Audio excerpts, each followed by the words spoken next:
You're listening to The Unsafe Bible with Pastor Ken Brown.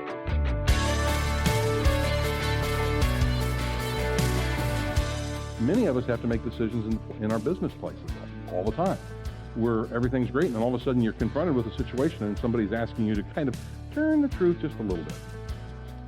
Well, no, I'm going to stick with what the truth actually says. But this is more, in line with what would be politically correct. No, I'm going to tell the truth. We confront this every day. This is a big one, though. This is, you're going to have to do this, and they're going to trust Yahweh.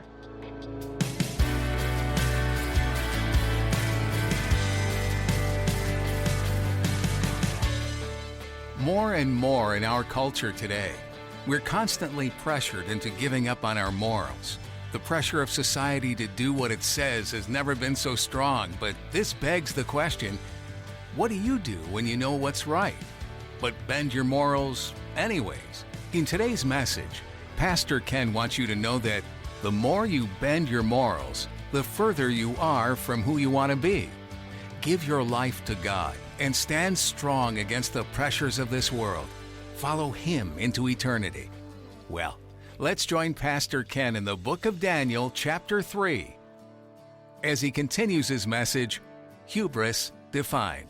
Nebuchadnezzar is getting to the point where, for a lot of kings, it's time to start thinking about slowing down, because most people didn't live in that day and age much past 50. He had a large empire, and there are a lot of different people that are in his empire. He's a king of kings. In other words, when he would subjugate a nation and defeat them, he would leave the king in power, collect taxes for me, and pay homage to me. And that's the way he did it. So he's trying to consolidate his power. And the way that you did that in that day and age was just declare yourself divine. That's what Rome did later. That's what the Persians did. I mean, this was a common thing that these kings would do. They would just declare, if they wanted to make sure that their people were faithful to them, the Pharaoh did that. He did that when the Jews were leaving. I mean, the Pharaoh was supposed to be the pipeline to his gods. Didn't work out well for him. Well, Nebuchadnezzar's starting to go down the same path. So out goes the command, build me a statue. He's building a 90-foot tall statue that's 9 feet wide.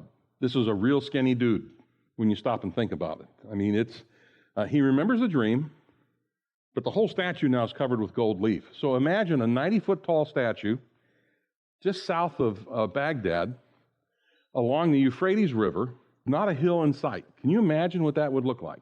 This shiny gold thing standing there in the middle of the desert. That's kind of what it was.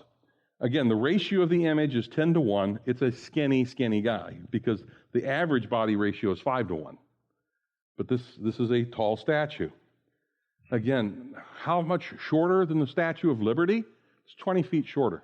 So for comparison, if you've seen the Statue of Liberty, this statue is 20 feet shorter. It's just as imposing as the Statue of Liberty would be. Or if you want to look at it a different way, it's the same height as a 9-story apartment complex. Same height. Big statue. So where is this? The plain of Dura. That's where this has been built. That's what it says here in chapter 3. We get a hint to the intent by the name. Verse 1, King Nebuchadnezzar made an image of gold whose height was 60 cubits and its breadth 6 cubits, and he set it up on the plain of Dura in the province of Babylon. Do we know where the plain of Dura is? Not really. We guess. We don't really know. There's no certain identification of the place to which the name refers. But it's not a made-up name, okay? It can be linked to an Akkadian word, which means city wall, or a place surrounded by walls. Interesting.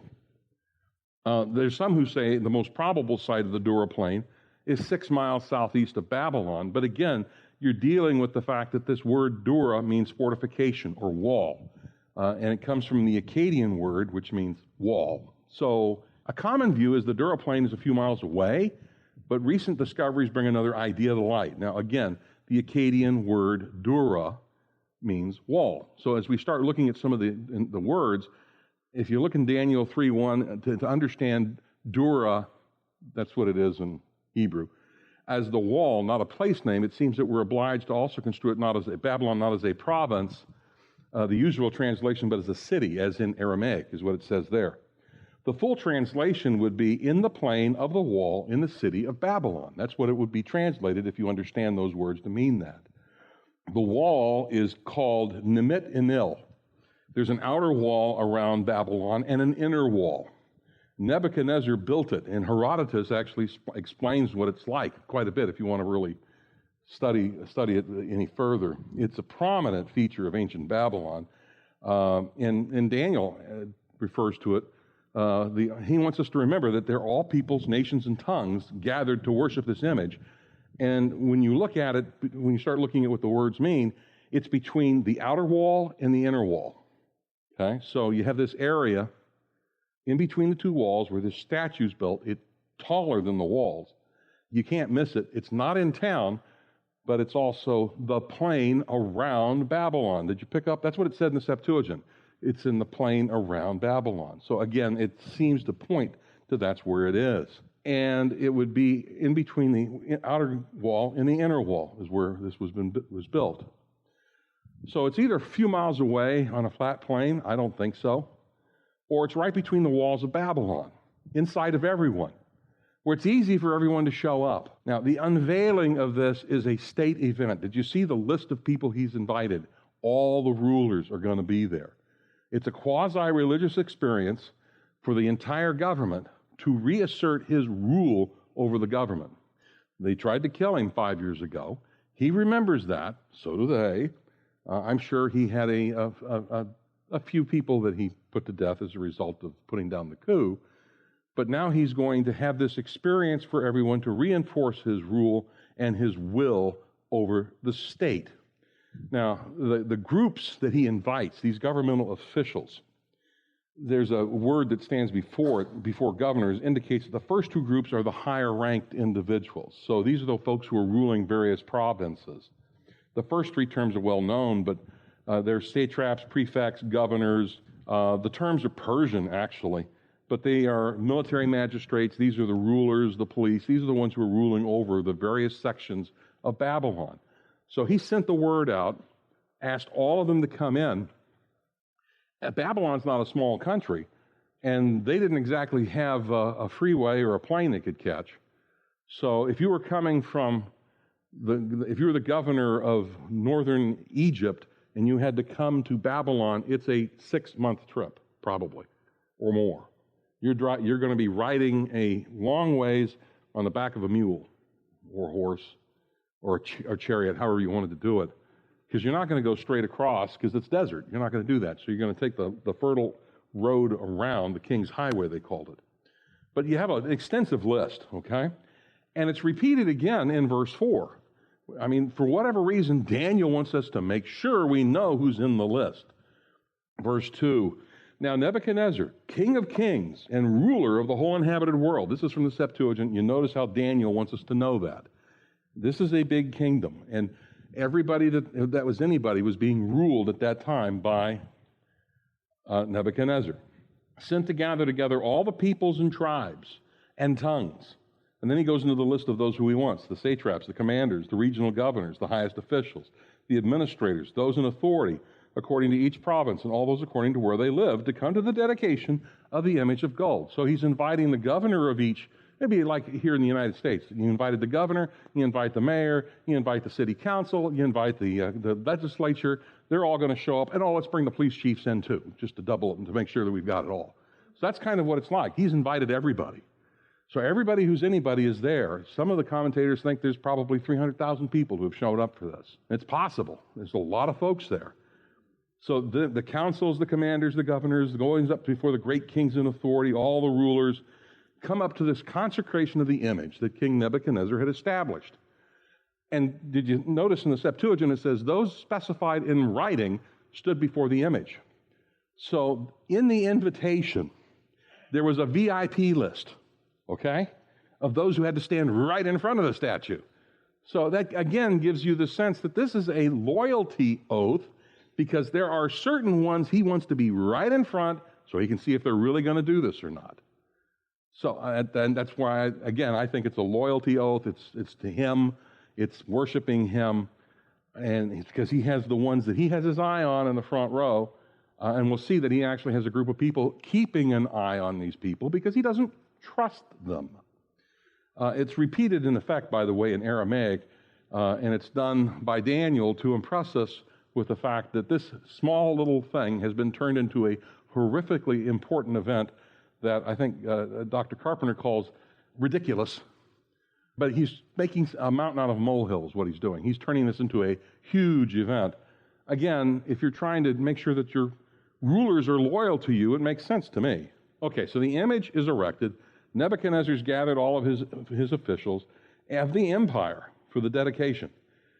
Sargon did the same thing at the palace of Dur-Sukhan. And this has happened, the same event kind of a thing has happened with different rulers over and over again. Usually it's to reassert their rule, reassert their command, that people understand that they're in control. Here we just call it the inauguration, but that's a different thing. So loyalty oath or is it test? I think it is. It could be either one.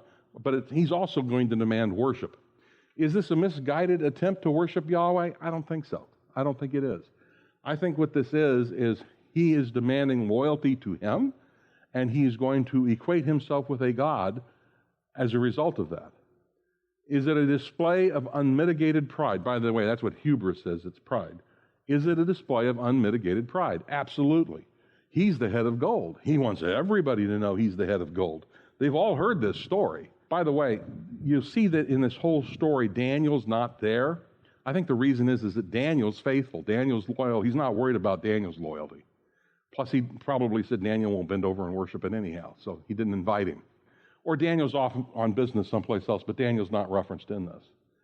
Now, the worship of the image is intended to be an expression of loyalty to Nebuchadnezzar. That's what it is. That's what this is all about. It's not an act of religious persecution, but it's kind of like saluting the flag, but you have to worship the flag too. You know, I've saluted the U.S. flag numerous times, but I never bowed down to it and worshiped it. There's going to be, you got to be loyal, but you're also going to be worshiping it. You're going to treat this like a god. And for many believers in Rome, after Christ returned to the Father and after his resurrection, they had a choice. The believers had a choice to go into the temple of Caesar, take a pinch of incense, and say, Kurios. Caesar is Kurios. Caesar is Lord. Or not. And many of them chose to not do that. And as a result, they were martyred. They were put to death because they would not worship anybody other than Jesus Christ, not even Caesar. There are some who did that, but that was what was the starting point, because Caesar demanded worship as God. And there were many believers who wouldn't do that. They just would not do it. Okay. So verse 4 of Daniel 3. And the herald, must be a great job. It's got to be heard by 300,000 people. The herald made a proclamation to the people. So, I mean, you know, everybody shows up. The bands are playing. It's a party atmosphere. All the rulers are there. Anybody who has to be there. It's always fun to see folks you've never seen before. It's always fun to see what the rulers look like. Having been involved in one of those kinds of events once past in my life, it's always fun when it's kind of like a party atmosphere. You're going to have the big political bigwig up at the top, and you're guarding all these guys, and right in front here's going to be the Supreme Court, and the folks from the legislature will be over there. And I just love how somebody decided to seat Jerry Brown next to Barry Goldwater. I never understood how that happened, but they did. And again, it's a political thing, and they had assigned seating. And in that case, the gentleman who assigned the seating was a gentleman by the name of Ronald Reagan, but here it's Nebuchadnezzar, and he's the one who's assigning the seating. Verse 4, the herald made a proclamation to the peoples, you are charged, O nations and countries, peoples and languages, whenever you hear the sound of the trumpet, the pipe, the cithara, the stringed instrument, the lyre, the psaltery, and every kind of musical instrument. I don't know what music they're going to play. I don't know what song they're playing. But when you hear this cacophony of sound, okay, you're to fall down and worship the golden image that the king Nebuchadnezzar set up.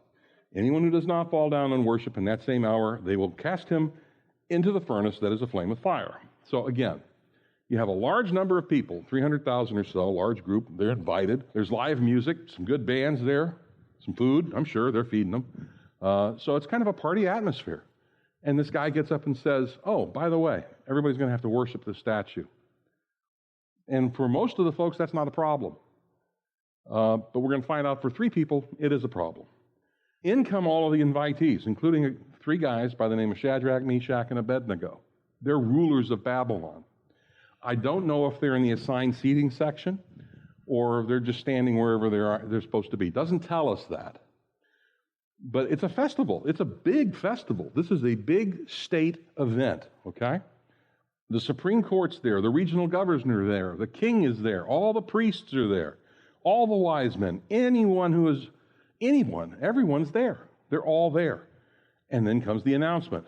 And when that announcement comes, because they didn't know it was coming, everything changes for these 3 friends of Daniel. Before then, they're just saying, okay, this is apparent. I don't know what this is going to be. Here's the statue. Here's this. We're here. No problem. All the rulers are here. I guess we're going to get a speech or I don't know. Don't know what's going to happen. But the 3 friends are there. And everything changes at that point. Daniel's not there. Again, I think the reason why Daniel isn't there is that, and not those who had proven themselves loyal to the royal court would possibly be exempt from the ceremony. They may be running the business back, the business of the kingdom right now while everybody else is at the party. He may have been with Nebuchadnezzar at the king's court. He might have defended Nebuchadnezzar as part of the coup attempt. We don't know. We have no idea. But the 3 friends are summoned because they were administrators in the province. So when that announcement happens, those 3 people have to make a decision. These 3 young men from Judah now have to make a decision. From time to time, as believers, we have things that we confront where all of a sudden we have to make a decision. Somebody confronts us with some information or something that we have to do, and it's just kind of like, really? I don't know if I want to do that. We all of a sudden are confronted with having to make some kind of decision. Sometimes it's simple. People go to be in a jury and they say, okay, raise your right hand, put your hand on the Bible and swear. Wait a minute, I don't know if I want to do that. I'll affirm, but I don't know if I want to swear. I got a kick out of it when I went in the military. They said, do you want to swear or do you want to affirm? You can do either one. Okay, because they understood that. But not everybody understands that. But you have to make a decision. You're making a decision at that point. Many of us have to make decisions in our business places all the time, where everything's great, and then all of a sudden you're confronted with a situation and somebody's asking you to kind of turn the truth just a little bit. Well, no, I'm going to stick with what the truth actually says. But this is more in line with what would be politically correct. No, I'm going to tell the truth. We confront this every day. This is a big one, though. This is, you're going to have to do this, and they're going to trust Yahweh. They've done that before. Remember, they were told once before, 18 years prior, that if you don't eat this food, we'll kill you. And then 3 years after that, by the way, because your job title is wise man, you're dead. And Daniel and Yahweh changed all that, and they prayed with Daniel. So they know that. They know that Yahweh is faithful. And now they're being told, we want you to worship this statue. And they're saying, wait a minute, we worship Yahweh. We don't worship a statue. Can you imagine the discussion going on between these 3 men before the band starts playing? I just imagine. Okay, so here's the setting. There's your statue. Okay, there's the wall. There are fewer people there in that, but there's a lot of people in front of the statue. I don't know if he had a scepter in his hand or not, but that's kind of the setting that you're looking at that point. So, and they're all waiting for the band to play. Meanwhile, Shadrach, Meshach, and Abednego are going, what do we do? Are we going to be faithful to Yahweh or not? Oh, and the band, you noticed all these different instruments? There have been people who have written hundreds of pages trying to identify what these instruments are. I'm not going to bore you with all of that. They were instruments, okay? And I get a kick. Dr. Walford even had to jump in and tell you what they thought they were. The bottom line is when they all play, and we don't know what song they played. We don't know if they sang Melancholy Baby or they played, I Did It My Way, or I don't know. I could see Nebuchadnezzar wanting that song. But when they played, the response was to bow to the ground and have the appearance of worship. And the three young men from Judah had to make a decision. They know this, okay, because they were raised during Josiah's revival. So they know this from Deuteronomy 6, verses 4 and 5. These are the ordinances and the judgments that the Lord commanded the children of Israel when he came out of the land of Egypt. Hear, O Israel, the Lord our God, the Lord is one. And you'll love the Lord your God from your whole mind and from your whole soul and from your whole strength. They know that. They know that being a faithful follower of Yahweh means you don't worship anybody other than Yahweh, period. They also know it says in Leviticus 19:2, you shall be holy, for I, the Lord, your God, am holy. They know that too. They've already demonstrated that by keeping their diet pure. They're kosher. They're eating correctly. The others from Judah, not so much.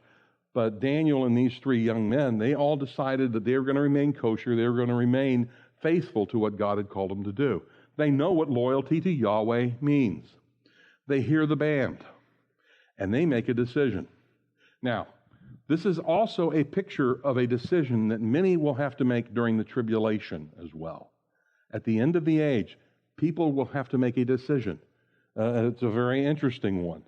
Isaiah 43, 1 and 2 says, he who created you, O Jacob, he who formed you, O Israel, fear not, for I have redeemed you. Now, this is something else they would know too from Isaiah.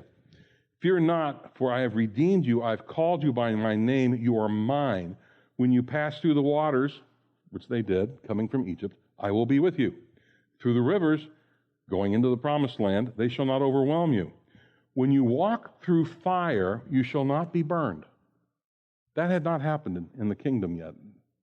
But they know what the Scripture says. When you walk through fire, you shall not be burned, and the flame shall not consume you. There are some also today who believe that also speaks of the Holocaust as well. But the nation still continued as a result of it. Don't know. But I do know that these three young men would know what Isaiah 43 says. Now, faith means obeying God no matter what we feel like. They could be panicking inside, but the bottom line is, I will follow Yahweh. I'm loyal to Him. I'm faithful to Him. I will not change my mind. Doesn't matter the circumstances around us. But the decision that people will have at the end of the age, we see that in Revelation chapter 13. Same kind of decision these young men have to make, and it's going to have the same kind of penalty associated with it. Verse 11, I saw another beast rising out of the earth. It had two horns like a lamb, and it spoke like a dragon.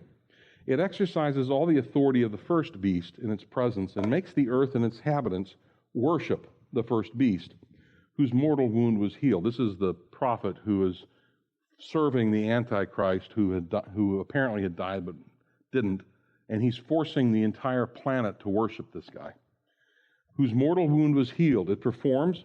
Now, I love, again, what it says in Revelation. We keep thinking that these are people, but when you start seeing the word it makes you wonder, are they really people, or is there something else going on there? It performs great signs, even making fire come down from heaven to earth in front of people. And by the signs that it's allowed to work in the presence of the beast, it deceives those who dwell on the earth, telling them to make an image for the beast that was wounded by the sword and yet lived. And it was allowed to give breath to the image of the beast, so that the image of the beast might even speak and might cause those who would not worship the image of the beast to be slain. During the tribulation, there will be many who will have to make the same decision that Shadrach, Meshach, and Abednego are getting ready to make.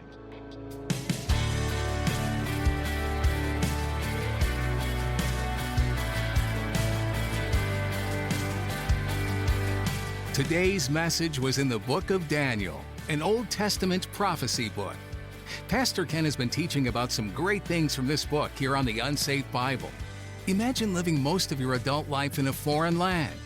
This was what God had for Daniel, but the way God used him was powerful. In the land of Babylon, Daniel witnessed many kingdoms come and go, rise to power and fall to others. But under several kings, Daniel found favor because he honored God along the way. Wouldn't you love to be known for honoring God all of your life? It wasn't an easy road for Daniel to take, but when he was faced with each trial or opposition, he put God as number one, and God blessed him and gave him high esteem. If you want to hear more about Daniel's life and journey through these things, you can listen to additional teachings at theunsafebible.com. While you're there, feel free to get a better understanding of what we believe and what our core foundation is built on by going to the About tab at theunsafebible.com. Do you live in the Jupiter, Florida area? If so, you're welcome to join us for these kinds of messages in person. You'll notice ways to contact us on our website, so you can find out when and where we meet each week. Go to theunsafebible.com and look for the Connect tab. We're so glad you took the time today to hear from God's Word. Pastor Ken has more to share with you from the book of Daniel, so don't miss a single edition. Continue growing on your own, and then come back for more on the Unsafe Bible.